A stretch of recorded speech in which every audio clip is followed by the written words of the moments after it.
Hello, everybody, and welcome back to Talking Behaviour, where I am your host, Charlie, and with me is James, hello. and we are going to be supporting you to talk about more language and communication stuff today.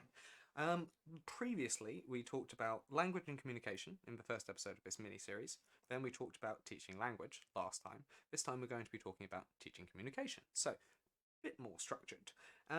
We went over a little bit about kind of the grounding of everything with the teaching language episode, right? Language is such a huge topic, right? That it covers a lot and it kind of sounds quite vague when you go across all of it, right? We're going to a specific topic now because communication is a format that we use language for, right? I told you that all of these verbal behaviors are basically forms of communication, right? All of these verbal operants. But one of them I talked about is the most important. I talked about manding. Do you remember? Yeah. Yeah. This is to make a demand or a command to try and ask somebody to do something. Manding is really, really important to the survival of any complex organism, right? We need to be able to request from our peers who are more complex from us to be able to get them to do the things that we need for survival. And because we are able to communicate, we have developed as a species to be able to do a lot of stuff that other species are not able to do. Okay? So we work by having learned behavior rather than working just on reflex, which a lot of animals are very much basically just running on reflex. You have some animals with more complex brain types which are able to do more complex forms of behavior, and some of them we think might even be able to do some forms of thinking, talking mostly dolphins here, right? But we are the most clear-cut example of a species that has used communication to effectively conquer its environment. Okay? You could talk about tool making, you can talk about a lot of different stuff that we do, but by passing on the information to each other and being able to develop upon it, we have become able to make very complex information that allows us to do a lot of things to our environment. So manding is really important, and it is the thing that when you go into a behavioral setting, you will focus on like throughout somebody's education. Okay, it will be when you first receive someone, you might receive someone being unable to make clear requests, right? Requests which are not behaviors of concern, right? For the things that they need. And so the only thing that they can do is display these behaviors to gain access to them. This is a form of manding, right? Yeah. You're effectively using that to signal to the environment that you need the thing, and then the environment provides it to you. Sometimes the behavior might be automatic, right? And it might be you just going and getting the thing. That's not so much a mand as just a way of getting something out of the environment itself. Or it might be a form of making somebody do something that you need, like look at you, right? A request for attention, you would call that, Yeah. right? So you start by teaching the things which are the most motivating to the individual, because they are the things which they're going to have a lot of motivation and they're going to basically be able to expend effort to gain Yeah, access it's to. just almost the easiest things to teach them because they're the things they want most. Exactly, because they want them most, they're willing to expend effort, and it's very effortful to make the first steps in these processes, especially if you've spent a lot of time using alternative methods to get those sorts of things, right? So you have to be able to get the person to produce the format of the thing that you want. If they're able to copy you, that mimetic echoic, right? That's really, really useful because you can use that alongside the presence of the item to get the person to copy you and then provide the item afterwards. This would be a basic form of what we called man training, right?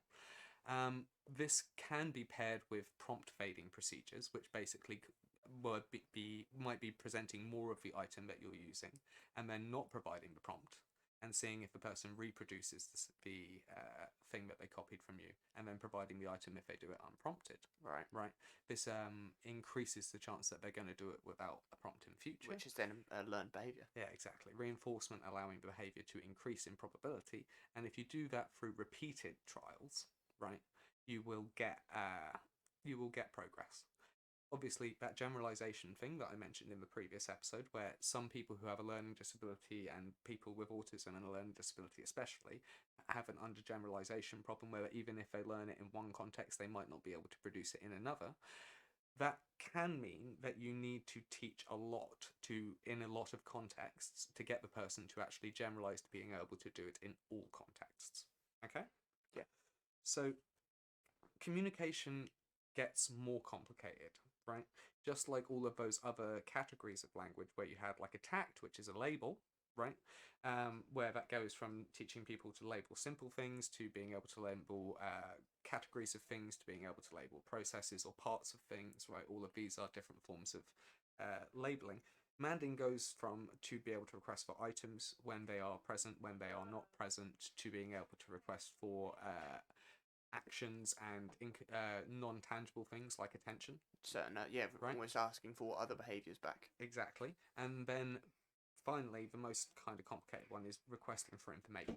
Yeah. Right? Because information is not intrinsically motivating, right? What information does is it gives you something which allows you to do something else, right? We call this a transitive motivating operation. It's only useful because it allows you access to a secondary thing. Yeah.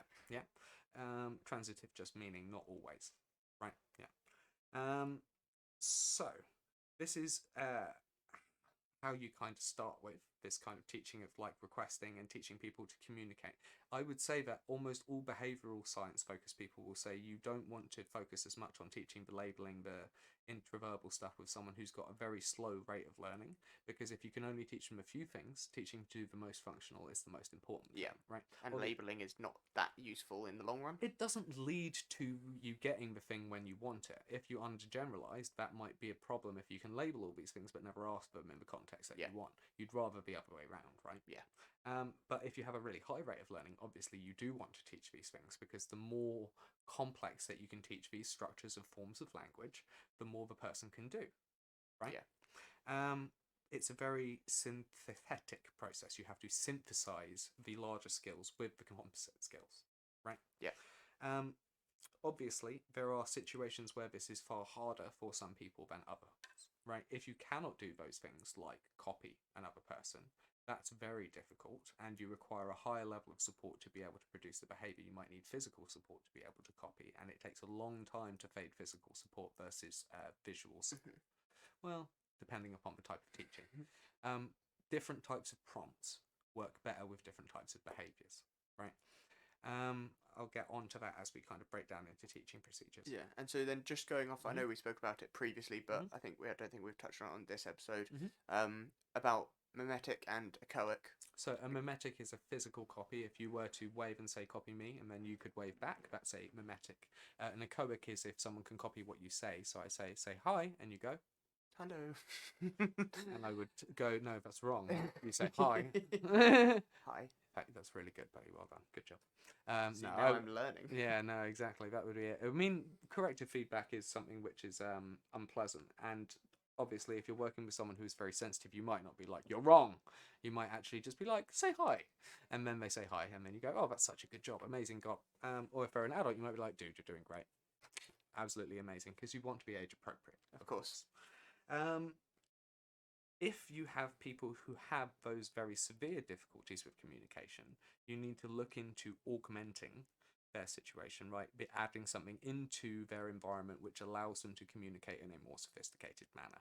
There are forms of this augmentative communication which are low tech, right? We have things like there's a system called picture exchange communication, which or the picture exchange communication system, PECS, right? And it basically is these kind of little plastic books which have Velcro tabs in them, and then picture cards which are symbols, and then it has a strip along the top called a sentence strip, right? And then you're supposed to build the sentence from the PEX board, and its initial design is for a more complex person who can use things like "I want to go to the blank," right?